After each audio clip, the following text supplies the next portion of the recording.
My name's Karen Churchill. I live near Frome in Somerset. And 3 years ago, a friend told me about the effects of smart meters and people having health problems. And then she went on to tell me about 5G. And I researched it and realized that a lot of scientists were calling for precaution because a lot of the science isn't reflected in the guideline. And the guideline that we use in this country is not protective of health effects that have been well demonstrated. I then went on to connect with people that are suffering quite greatly from the effects of 4G and wireless radiation. And I just started campaigning for the application of the precautionary principle. Yeah, one of my friends visited me yesterday, and he said, "Well, why isn't your Wi-Fi on in the house?" I said, "Well, there's a little lead here. We've got a wire. You can plug it in if you want to." Yes. And a lot of people seem to kind of assume that everyone has got their Wi-Fi on all the time. Now, can you just... there is a sort of edge here, maybe somewhere between paranoia and being sensible. So whereabouts is Wi-Fi? Because Wi-Fi is in everybody's homes, and I know... Exactly. And the trouble is, what the government have been putting out a messaging about wireless radiation. They call it non-ionizing radiation, and because it's called non-ionizing, they then lead people to believe that it's non-bioactive. Well, it's not true. It is bioactive. It has an impact on every cell in the body. It impacts, the delicate electrical structure of the cell membrane, and there's gateways in the cell which allow calcium and magnesium to flow across that membrane. And if you upset that balance, you then start to upset the functioning of all sorts of systems in the body. Well, weren't people saying the same when radio first started in the 1920s? Yes, but also if you look at the prevalence of the people who are sick in this country, we've got 3,000 donators on our Action Against 5G webpage, and the number of people that are writing in saying how sick they are when they are exposed to either their phone or the Wi-Fi in combination, people that can sense a mask even before they see it. People are experiencing fatigue, sickness, fizziness, lack of concentration, sleep problems, and that is what is people experiencing. Now, and the mechanism to feed back. Sorry, but if this was real, surely there would be regulations to stop the harmful, being harmful to our health. Well, there are regulations in what's called the European Electronics Communication Code, which is transposed into our law in just before Brexit, and the primary law still holds. And within that legislation, it says that public health should be made imperative, and the environmental and health consequences need to be balanced. So when a local mass decision is made, that instruction, that responsibility is embedded deep within that law. Now, that law conflicts with the policy. In the planning policy, there's a policy 118 which says to the local councils, you must not set health safeguards other than ICNIRP. ICNIRP's a German organization, and they set a certain level of exposure to be protective and safe. So you've got a clash going on. You've got a responsibility and accountability for the effects that is being bypassed because the councils are relying on this policy without examining it. Now, there's a whole group of people that aren't even covered by the ICNIRP guidelines. Anybody with a metal implant or wearing metal on their body, ICNIRP say we can't create a protective guideline exposure for those people because the action of EMFs on metal is unpredictable.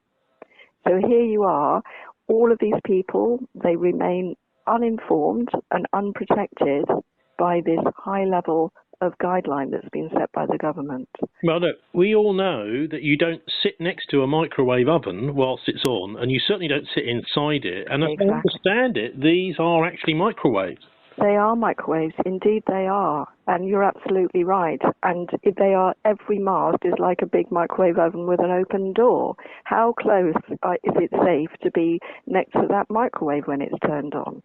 Now, you've got a group in America called the New Hampshire Commission, and they spent a year, a legally ratified commission full of scientists, looking at the latest peer-reviewed science. They concluded you need at least 500 meters distance between that mast, and obviously masts vary in their output, etc. But as a ballpark, for the sake of a starting point of examination, they're saying you need at least 500 meters. Now, our guideline is roughly 50 meters.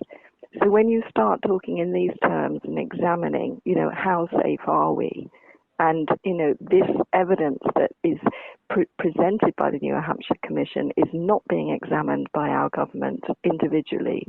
They put all the responsibility on ICNIRP externally, and we do not get answers when we present this science to our councils and to the government. They don't reply. Now, it's just not good enough. There's something quite annoying about this, because I don't use 5G. I've got 4G, yes. And even late at night, I can't get anything like the download speed that I'm supposed to get on my 4G, and it's just about adequate. It's fine. Most of us know what these 5G masts look like. These giant boxes. Quite often in Bristol, they've got graffiti on them, but they're enormous, great towers, something like 200 feet high. If there's one of these near you, how might you know if your health is being affected by it? What sort of symptoms? Well, look out for fatigue, depression, anxiety, nausea, feeling sick, shaky on your feet, just disoriented, tingling sensations.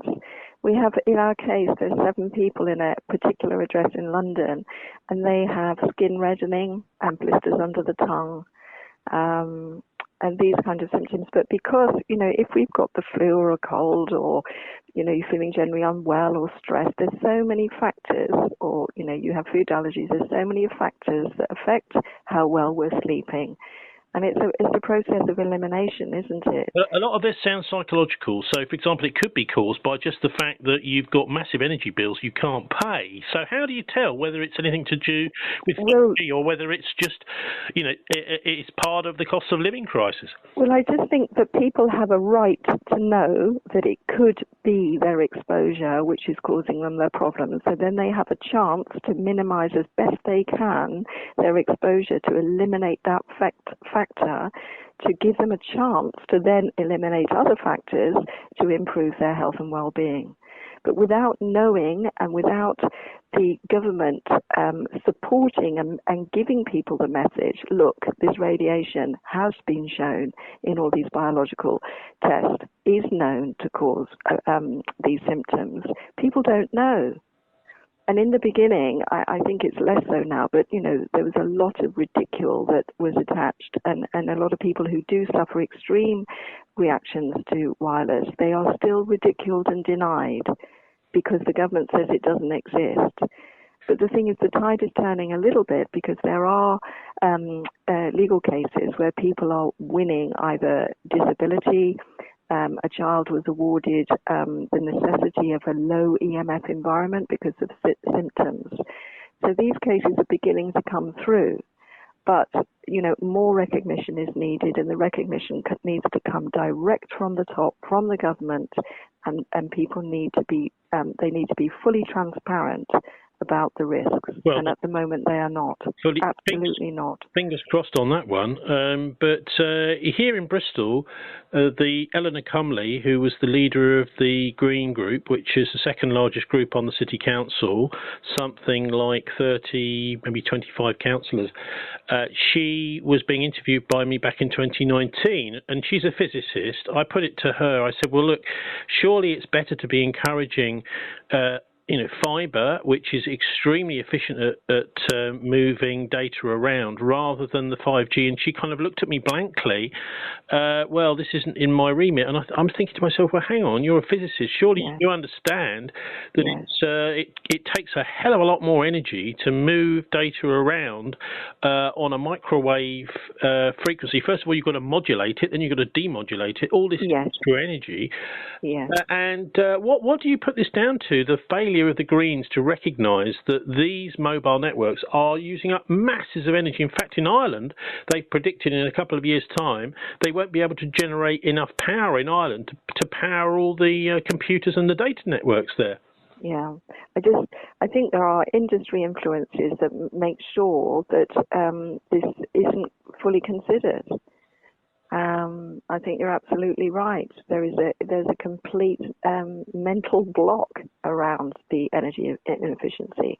I mean, a 5G mast is 3 to 4 times the energy of a 4G mast. And if you look at all the energy involved in creating all the chipsets and the extreme expansion of smart cities, the balance is way off. You know, the energy imprint is enormous. But to try and get councillors to engage in that level of detail and debate, we found almost impossible, and it's just not logical. So it really isn't. Way to stop these masts, if you hear about one about to go up in your neighbourhood, are they being successful in being? Well, Bristol has been fantastically successful. 73 masts have been stopped in Bristol. There's a lady who uses a particular set of information, and she will watch the portal, and she goes out and she leaflets the area.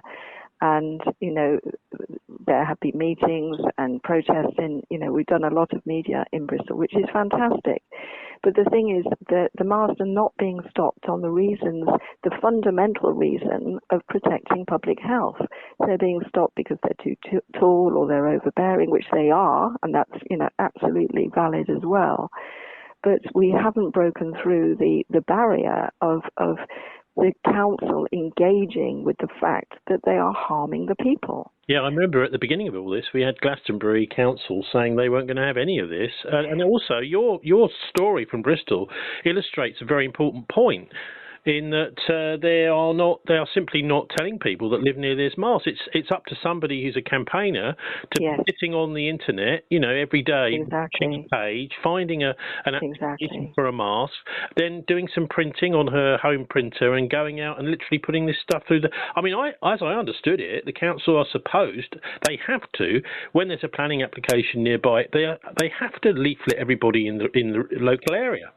Yes, they have a responsibility to consult the interested parties, it's called. And sometimes it's like 5 houses, sometimes it's nobody, sometimes they'll put a tiny little notice up on a nearby lamppost. But, you really have to keep on top of them because they're not committed. They're not committed to letting people know because they don't think it's a problem. They don't think they have any power to have to stop it on health grounds anyway. Well, you know what? It's a commercial organisation, and the councils nowadays seem to just listen to them and not to us. Anyway, look, what's happening in the next few days? Because I know there's movement, isn't there? There is. Our court hearing actually against 5G is in court in London on Monday and Tuesday. We were granted originally a day hearing. It's now a day and a half. And we've got a lady judge called Judge Stacey who's hearing the case. Michael Mansfield is our barrister. He will be representing us, and we're just delighted that we finally got the chance and opportunity to hold the government to account. The first 2 rounds we had to appeal in order to be given permission to be heard. So we're thankful that we have this opportunity. We're thankful to the team for preparing the case. And so we would welcome as much support in person, outside the court on the day, because this 5G is the core of a lot of the narratives where, control and lack of consideration of individual freedoms and consent is being overrun. So it's public health as well. That seems to have gone down the drain. Completely. I mean, we're all under such stress, so, everybody needs to know and have a chance of mitigating environmental pollution to protect themselves. So where and when is this protest? It's in the Strand. It's the Royal Court of Justice. The postcode is WC2A2LL, so you can put that in and look it up. The nearest tube station is Temple. We're gathering at 9:30. outside the court. The court should start at around 10:30. There's very, very limited seating inside. So it's last time in December when we gathered, it was a tremendous atmosphere and a chance to be with like-minded people. Well, that's right. Maybe spend most of the day hearing what's going on, getting texts from people inside, and enjoying your time in the local coffee shops. Yeah, there's a good pret-a-manger opposite and another couple of coffee shops. And, it was wonderful to meet campaigners from all over the country that I've been working with via Zoom, and eventually you have this gathering and, wonderful feeling of all being together after sort of being in a localized areas, spreading the word about this. It's a way to beat the divide and rule tactics and the fact that there isn't any proper regulation, with a lot of the regulators, the ICNIRP and people like this, actually being constituted mostly of people from the industry themselves, who are obviously not. Yeah. I mean, this is, There's not one medical doctor on the panel of ICNIRP, and they're making all these judgments about physiology and biology and the medical consequences of exposure. Okay, without giving too much away, what's the sort of crux of your case? Is it on basic health grounds? There's three aspects to our case: the failure of the duty to inform, the failure to monitor the risk and be proportionate as you disseminate the risk, and the failure to be transparent about the risk.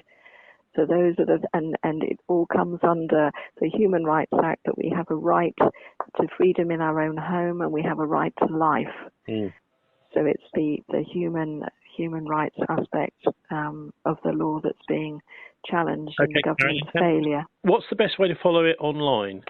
Online, we've got a website called actionagainst5g.org. There's a case update page in the news section. The background to the case, it can be read on the legal page. We have a crowd fund and we have a target of 250,000 and we're 60,000 short at the moment. So any help that you can give anybody out there who, small donations add up. So whatever you can offer, if you care about democracy, your right to a healthy life, please do donate. And if you can do, also get yourself down to London and have a good couple of days with some switched-on people. Well, hopefully not switching on the 5G masts, but switched-on types. Karen Churchill, thanks very much for joining us. Lovely. Thanks, Tony. Thanks for this today.